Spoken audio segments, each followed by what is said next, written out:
Hello everyone, आपके अपने channel Kokta class में बहुत बहुत हार्दिक स्वागत है।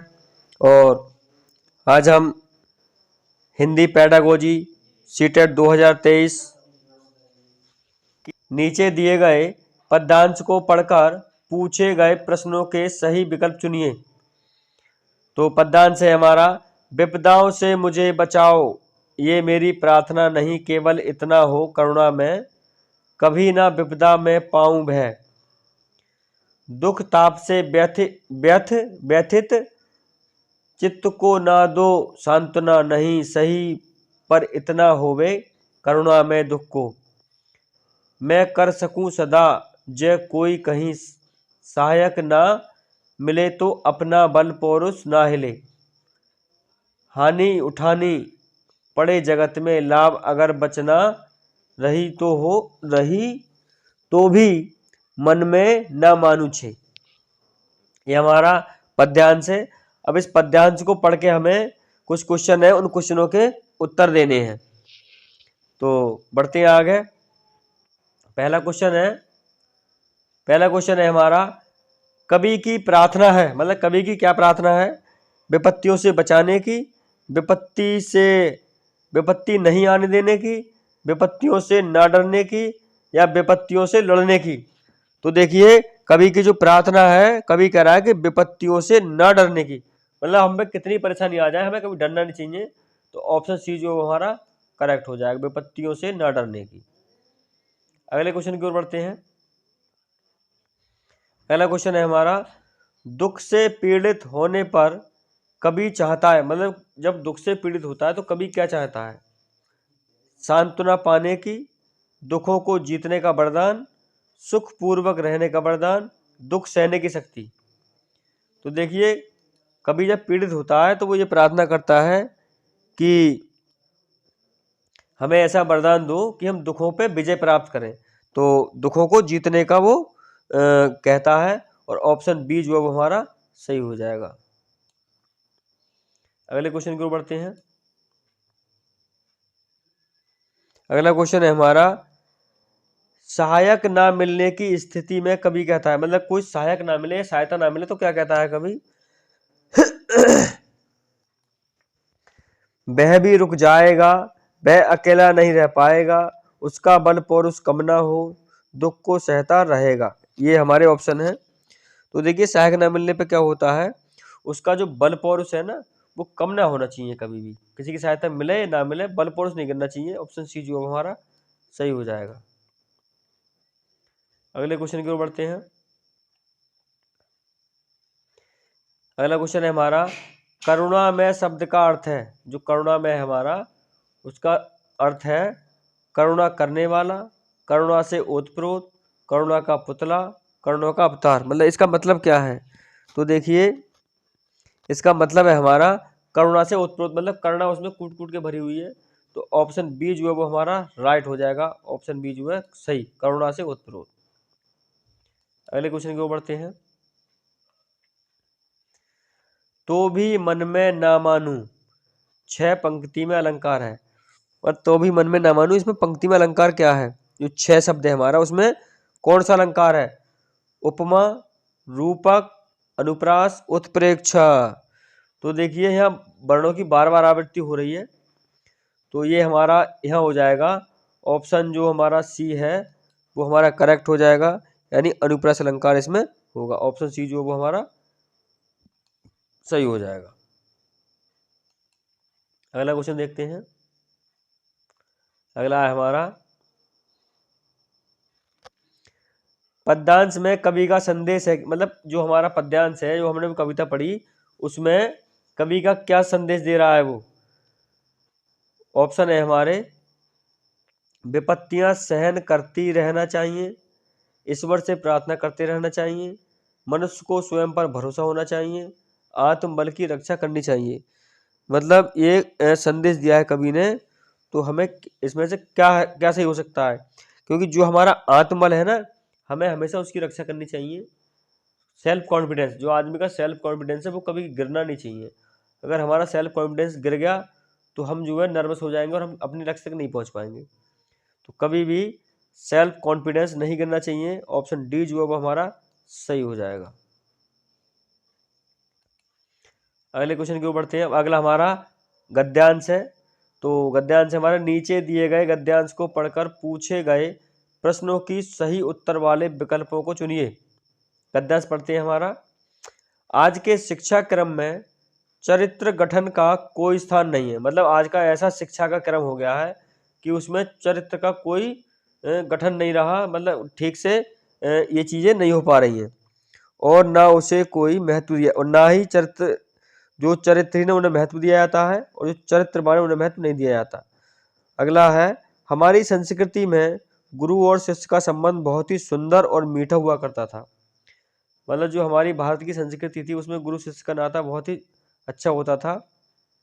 इसका कारण यही था कि दोनों का एक दूसरे पर मतलब दोनों में गुरु शिष्य में एक विश्वास की चीज विश्वास होता था, हुआ करता था। और गुरु शिष्य को पुत्र वत मानते थे। मतलब जो गुरु थे वो अपने शिष्य को अपने पुत्र के समान समझते थे और उस पर स्नेह रखते थे और उस पर अपना भरपूर प्यार लुटाते, भरोसा रखते, प्यार भी करते उसे। शिष्य गुरु को पिता तुल्य और विश्वसनीय समझता था। मतलब शिष्य भी अपने गुरु को पिता के समान समझता और उन पे हर तरह से विश्वास करता। गुरु का शिष्य के जीवन पर गहरा प्रभाव पड़ा करता था। मतलब गुरु का शिष्य के जीवन पे बहुत गहरा प्रभाव पड़ता था, क्योंकि शिष्य जो है गुरु का ही अनुसरण करता है। और गुरु शिष्य के बीच केवल व्यापारिक संबंध, जिसमें पैसे के बदले कुछ पुस्तक पढ़ा देने मात्र का संबंध होता था। मतलब गुरु और शिष्य के बीच एक व्यापारी की तरह संबंध होता है, जैसे व्यापारी का होता है अपने ग्राहक से, तो ठीक उसी तरह संबंध था, क्योंकि गुरु उससे पैसे लेता पढ़ाने के और वो उसे उसके बदले ज्ञान देता। आगे बढ़ते हैं। ना रहकर आध्यात्मिक संबंध हो जाता था और ना रहकर भी आध्यात्मिक संबंध हो जाता था, जो घनिष्ठ हुए बिना नहीं रह सकता था। और मतलब उनमें इतनी संबंधों में प्रगाढ़ता आती कि वो एक दूसरे के बिना नहीं रह पाते थे। आए दिन समाचार पत्रों में विद्यार्थियों और शिक्षकों के संबंध में ऐसी ऐसी भयंकर बातें पढ़ने को मिलती रहती हैं जिनसे हृदय अत्यंत खिन्न उठता है। मेरी समझ में इसका मूल कारण चरित्र गठन पर ध्यान न देना और छात्रों पर शिक्षक वर्ग के नैतिक प्रभाव का न होना ही है। मतलब आज का जो समाज है उसमें क्या है कि गुरु शिष्य या शिक्षक या स्टूडेंट के बीच ऐसी ऐसी घटनाएं आती हैं न्यूज़पेपर में कि उन्हें पढ़ के या उन्हें देख के जो अंतरात्मा है या मन को कह सकते हो वो हमारा विचलित हो उठता है। बहुत परेशानियां होती हैं कि आज का जो गुरु और शिष्य के बीच रिश्ता है वो बहुत ही गंदा होता जा रहा है, शर्मसार होता जा रहा है और चरित्र की ओर कोई भी ध्यान नहीं दे रहा है। मतलब नैतिकता तो बिल्कुल खत्म ही होती जा रही है। तो अब देखते हैं इसके क्वेश्चन है हमारा, आज के शिक्षा क्रम में अभाव है। मतलब जो आज का शिक्षा क्रम है उसमें किस चीज का ज्यादा अभाव है। ऑप्शन है हमारे सभ्यता का, संस्कृति का, चारित्रिक गठन का या बल का। तो आज का जो हमारा शिक्षा क्रम है वो किस प्रकार का है, तो देखिए चारित्रिक गठन जो हमारा वो करेक्ट हो जाएगा। ऑप्शन सी जो है हमारा सही हो जाएगा। बढ़ते हैं अगले क्वेश्चन की ओर। क्वेश्चन अगला देखते हैं। हमारी संस्कृति में अत्यंत सुंदर और मधुर संबंध था। मतलब जो हमारी संस्कृति में अत्यंत सुंदर और मधुर संबंध था, मतलब किस किस में था। जो हमारी संस्कृति थी उसमें मधुर संबंध था, किस किस के बीच था, राजा और प्रजा के, गुरु और शिष्य का, माता पिता का, पिता पुत्र का। तो देखिए जो हमारी संस्कृति थी उसमें जो मधुर संबंध था वो था गुरु और शिष्य के बीच, गुरु और शिष्य का संबंध था मधुर। तो ऑप्शन बी जो है वो हमारा सही हो जाएगा। अगले क्वेश्चन की ओर बढ़ते हैं। गुरु को पिता तुल्य और विश्वसनीय समझता था। मतलब कौन समझता था, गुरु को पिता तुल्य कौन समझता था, हमने पैराग्राफ पढ़ा था। तो ऑप्शन है हमारे शिष्य, शिष्य के माता पिता, समाज, आश्रम में रहने वाले। तो देखिए गुरु को पिता तुल्य समझता था शिष्य, तो ऑप्शन ए जो है वो हमारा करेक्ट हो जाएगा। अगले क्वेश्चन की ओर बढ़ते हैं। अगला क्वेश्चन है, कौन सा संबंध घनिष्ठ हुए बिना नहीं रहता। मतलब ऐसा कौन सा संबंध है जो घनिष्ठ हुए बिना नहीं रहता।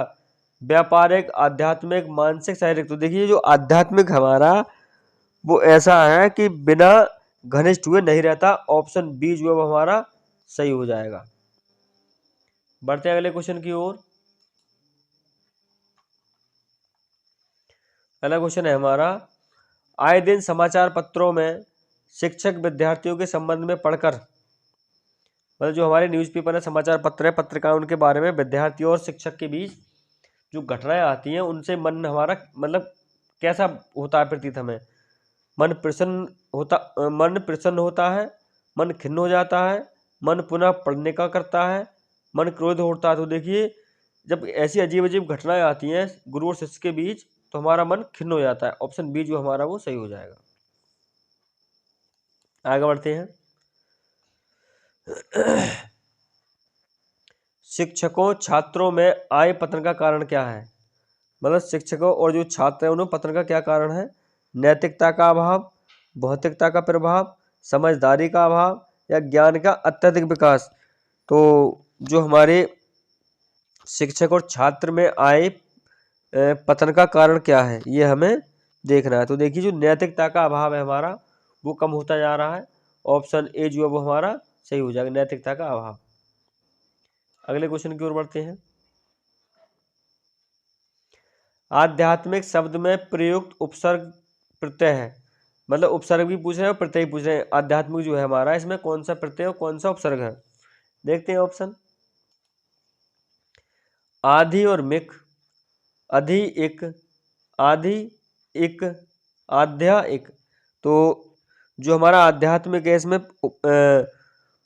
प्रत्यय भी पूछ रहे हैं और उपसर्ग भी पूछ रहे हैं। तो देखिए इसमें हमारा ऑप्शन जो है बी जो है हमारा करेक्ट हो जाएगा। ऑप्शन बी जो है अधि और एक, ऑप्शन बी जो करेक्ट हो जाएगा। अगले सवाल की ओर बढ़ते हैं, क्वेश्चन की ओर। संस्कृति शब्द का संधि विच्छेद है, जो संस्कृति है उसका संधि विच्छेद करेंगे तो कैसे करेंगे हम? सस प्लस कृति, सम प्लस कृति, सम प्लस कृति, सन प्लस कृति। बताइए सही उत्तर क्या होगा? तो देखिए ऑप्शन बी जो है सही हो जाएगा हमारा, सम प्लस कृति, यानी सा आधा माँ और कारात कृति, सम प्लस कृति। ऑप्शन बी जो है सही हो जाएगा। अगले क्वेश्चन की ओर बढ़ते हैं। पितातुल्य शब्द में समास है, मतलब जो पितातुल्य शब्द है उसमें समास कौन सा है? कर्मधारा है, बहुव्रीहि, तत्पुरुष, द्वंद्व। तो देखिए जो पितातुल्य है उसमें हमारा क्या होगा? तत्पुरुष समास होगा। ऑप्शन सी जो है वो हमारा सही हो जाएगा, तत्पुरुष समास। अगले सवाल की ओर बढ़ते हैं।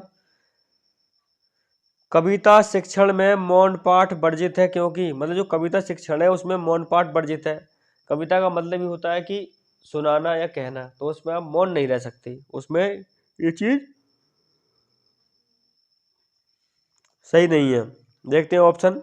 समय का दुरुपयोग होता है, छात्रों का अवधान बाधित होता है, इससे रसानुभूति में व्यवधान होता है, शिक्षण का प्रवाह समाप्त होता है। तो देखिए जो कविता शिक्षण में मौन पाठ वर्जित है तो इस क्वेश्चन का उत्तर होगा हमारा ऑप्शन सी हो जाएगा, इससे रसानुभूति में व्यवधान होता है। ऑप्शन सी जो है वो हमारा सही हो जाएगा। अगले क्वेश्चन की ओर बढ़ते हैं। अगला क्वेश्चन है हमारा, प्राथमिक स्तर पर व्याकरण शिक्षण की सर्वोत्तम विधि है, मतलब जो हमारा प्राइमरी लेवल है उस पर व्याकरण हम कौन सी विधि से पढ़ाएं जो सबसे अच्छी हो? सूत्र अथवा निगमन प्रणाली, आगमन प्रणाली, पाठ्य पुस्तक प्रणाली, समवाय अथवा अंतरयोग प्रणाली। तो देखिए जो हमारी आगमन प्रणाली है यानी ऑप्शन बी जो है वो हमारा करेक्ट हो जाएगा, आगमन प्रणाली। ऑप्शन बी जो है करेक्ट। इसमें क्या होता है कि पहले बच्चे को हम उदाहरण देंगे, मतलब पहले बहुत सारी चीज समझाएंगे चित्रों द्वारा, मतलब चीजों के बारे में बताएंगे, फिर उसके बाद हम उसकी डेफिनेशन देंगे। तो ऑप्शन बी जो हमारा वो सही हो जाएगा। अगले क्वेश्चन की ओर बढ़ते हैं। विद्यार्थियों के भाषा कौशलों के विकास को बढ़ावा मिल सकता है जब उन्हें, मतलब जो उनके भाषा कौशल विकास है उनको बढ़ावा किस तरह से मिल सकता है? आपस में वार्तालाप के अवसर प्रदान किए जाएं, अपने संदेशों के प्रतिपादन के लिए प्रोत्साहन दिया जाए, विभिन्न संदर्भों में शब्दों के अर्थों का प्रदर्शन किया जाए। अगला ऑप्शन देखते हैं, उपरोक्त सभी। तो देखिए ये तीनों ही जो है हमारे वो सही हैं, तो इसका जो उत्तर होगा हमारा वो ऑप्शन डी हो जाएगा। ऑप्शन डी जो हमारा सही हो जाएगा, क्योंकि ये सारी चीज़ें होनी चाहिए, मतलब वार्तालाप के लिए उन्हें अधिक अवसर दिए जाएं और संदेश प्रतिपादन के लिए प्रोत्साहित किया जाए और विभिन्न संदर्भ शब्दों में उनका अर्थ प्रदर्शन किया जाए। ऑप्शन डी जो है सही हो जाएगा। अगला क्वेश्चन है हमारा, भाषा वह प्राथमिक माध्यम है जिसके द्वारा व्यक्ति अपने समाज को प्रभावित करता है तथा समाज से प्रभावित होता है। यह कथन किसका है? मतलब भाषा के द्वारा ही हम समाज से प्रभावित होते हैं और भाषा से ही हम समाज को प्रभावित करते हैं। ये किसने कहा था? स्वीट ने, हरलॉक ने, चॉम्स्की ने या एलिस ने? इनमें से कौन से मनोवैज्ञानिक थे जिन्होंने ये कहा था? तो देखिए ये कहा गया था एलिस के द्वारा। ऑप्शन डी जो है वो हमारा सही हो जाएगा, एलिस।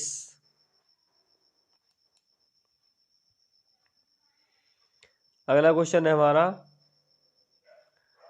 एक बच्चा अपनी मातृभाषा सीख रहा है व दूसरा बच्चा वही भाषा द्वितीय भाषा के रूप में सीख रहा है। दोनों निम्नलिखित में से कौन सी समान प्रकार की त्रुटि कर सकते हैं? मतलब एक बच्चा तो अपनी मातृभाषा सीख रहा है और दूसरा बच्चा उसी भाषा को दूसरी ऑप्शनल भाषा के रूप में सीख रहा है, तो दोनों कौन सी गलती कर सकते हैं? समान प्रकार की गलती कौन सी कर सकते हैं दोनों में से? ऑप्शन देखते हैं हमारे क्या हैं, अत्यधिक संशुद्धता, अधिकाधिक सामान्यीकरण, सरलीकरण, विकासात्मक।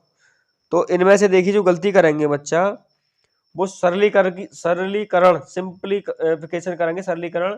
ऑप्शन सी जो है वो हमारा करेक्ट हो जाएगा, सरलीकरण।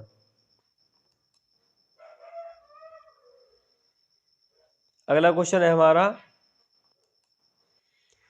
उपलब्धि परीक्षण निर्माण में समंकन योजना बनाने का उद्देश्य क्या है? मतलब उपलब्धि परीक्षण है उसमें समंकन योजना बनाई जाती है, तो वो क्यों बनाई जाती है, क्या कारण है उसका? ऑप्शन देखते हैं, निर्णय संबंधी असंगति को दूर करने में सहायता प्रदान करना। हाँ ये बात भी सही है कि जो डिसीजन लेते हैं उनमें जो असंगति होती है उसे दूर करने के लिए सहायता प्रदान करती है, ये भी सही है।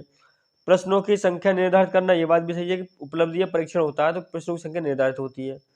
छात्रों की कठिनाइयों का निर्धारण करना, ये तो मुख्य कार्य हो गया कि छात्रों की जो कठिनाइयां उनका निवारण या निर्धारण करें। तो ऑप्शन डी जो उपयुक्त सभी, ऑप्शन डी करेक्ट हो जाएगा, उपयुक्त सभी। अगला सवाल देखते हैं, अगला क्वेश्चन, सीसीई प्रणाली में एआई ग्रेड कितने प्रतिशत अंक प्राप्त करने वाले छात्रों को प्रदान की जाती है? जो हमारी सीसी प्रणाली है उसमें कितने प्रतिशत लोगों को, मतलब जो स्टूडेंट है उन्हें दी जाती है ये जो ग्रेड है हमारी एआई? 91 से 100 के लिए, 81 से 90 के लिए, 90 से 100 के लिए, या 71 से 80 के लिए? तो देखिए ये तो जो दी जाती है, प्रदान जो कराया जाता है इसे अंक प्राप्त करने की ये प्रणाली है, तो ये दी जाती है 91 से 100 के लिए। ऑप्शन ए जो हमारा वो सही हो जाएगा। अगले क्वेश्चन की ओर बढ़ते हैं। अगला क्वेश्चन है हमारा, उपचारात्मक शिक्षण का उद्देश्य है छात्रों की त्रुटियों का पता लगाना, विषय के प्रति रुचि उत्पन्न करना, छात्रों का पिछड़ापन दूर करना, छात्रों की प्रगति के ज्ञान प्राप्त करना। तो देखिए जो उपचारात्मक शिक्षण होता है हमारा उसमें क्या है, जो छात्रों का पिछड़ापन है हमें उसे दूर करना है, तो ऑप्शन जो हमारा सी है वो करेक्ट हो जाएगा, छात्रों का पिछड़ापन। ऑप्शन सी जो है सही हो जाएगा।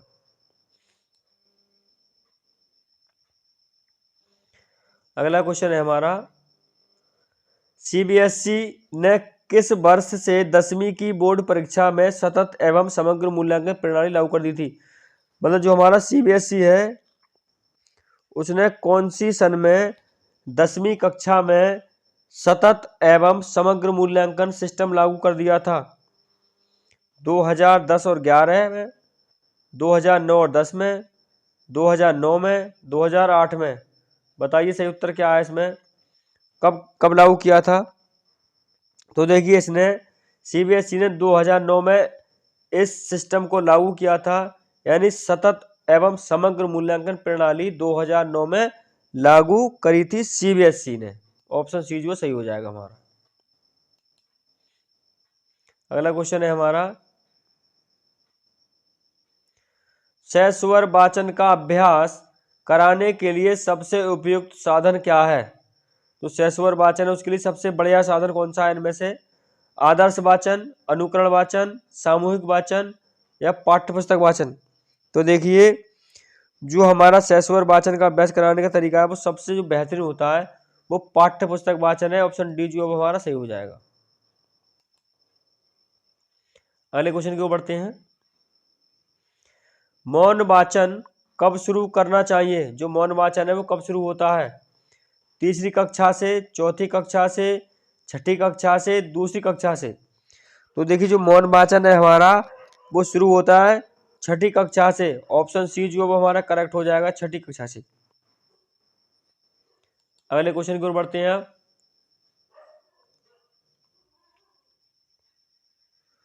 अगला क्वेश्चन है, साइलेंट रीडिंग किसकी रचना है।